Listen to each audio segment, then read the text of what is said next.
all, welcome back to my channel Mona Distinguisher. Today இந்த video செஷனில் என்ன பார்க்க போகிறோம் அப்படின்னா டென்சஸ் பற்றி தான்.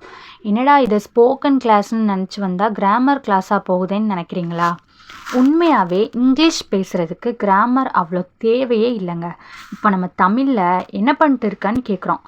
இது இலக்கணத்தை யூஸ் பண்ணி யாரும் என்ன செய்து கொண்டு இருக்கிறீர்கள்னு கேட்க மாட்டோம் இல்லையா? அதே தான்.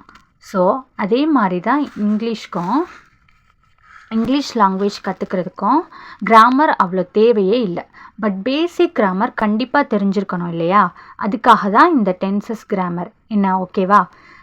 சரி, இப்போது டென்சஸ்னால் என்னன்னு பார்க்கலாம். டென்சஸ்னால் என்னென்னா காலநிலை. எந்த காலத்தில், அதாவது எந்த டைமில் எந்த செயலை செய்கிறோம், அதை இங்கிலீஷில் எப்படி சொல்கிறதுனா இந்த டென்சஸ் கிராமர் யூஸ் பண்ணி தான். ஓகேவா? இப்போது டென்சஸோட டைப்ஸ் பார்த்துடலாம். Present tense, past tense, future tense. Present டென்ஸ்னால் நிகழ்காலம், பாஸ்ட் டென்ஸ்னால் கடந்த காலம், ஃப்யூச்சர் டென்ஸ்னால் வருங்காலம். ஓகேவா? இப்போ ஃபஸ்ட்டு எதை பற்றி பார்க்க போகிறோம்னா ப்ரெசன்ட் டென்ஸ். ப்ரெசன்ட் டென்ஸ்னால் என்னென்னா verb that is happening in the currently. For example I right. அதாவது ஒரு விஷயம், ஒரு ஆக்ஷன், ஒரு செயல் இப்போ தான் நடந்துக்கிட்டு இருக்கு. ஐ ரைட், நான் எழுதிக்கிறேன், நான் எழுதிக்கிட்டு இருக்கேன், இப்போ தான் போயிட்டுருக்கு. இது ப்ரெசண்ட்டில் தான் நடந்துக்கிட்டு இருக்கு. இதைத்தான் நம்ம என்னன்னு சொல்லுவோம்னா present tense. Then past tense, verb that has already happened a long time back. For example I wrote.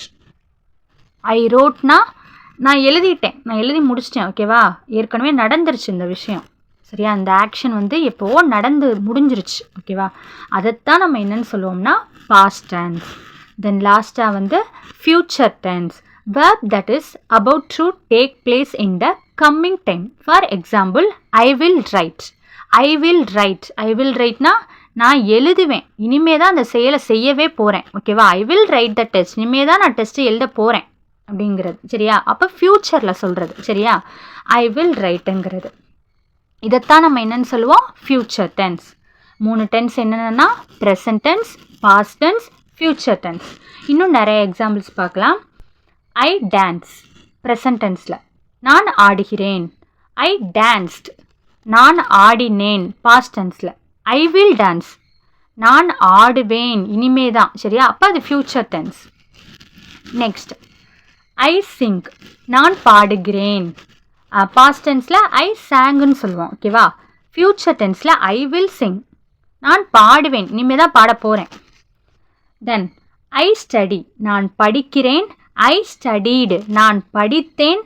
I will study, நான் படிப்பேன். அது ஓகேவா?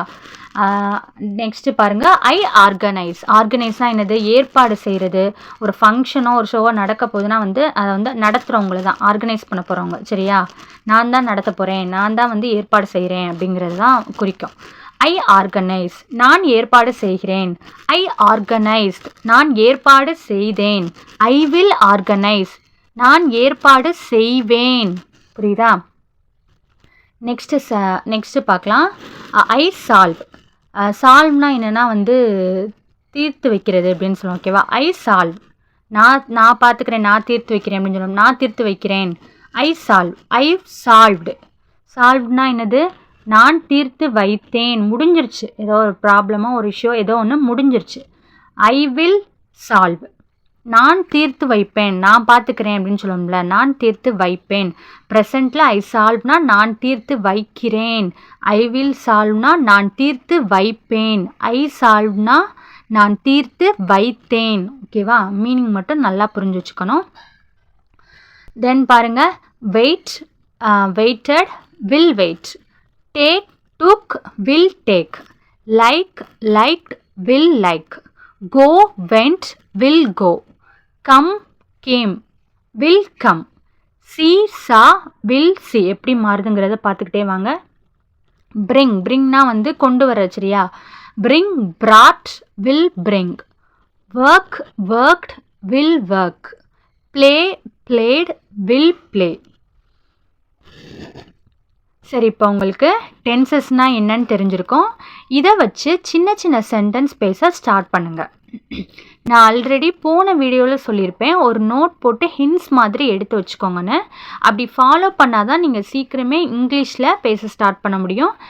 சரி, இப்போ இதில் கற்றுக்கிட்ட டென்சஸ் வச்சு சின்ன சின்ன சென்டென்ஸாக அப்படியே ஃபார்ம் பண்ணி பேச ஸ்டார்ட் பண்ணுங்கள். ஓகேவா? Okay, thank you.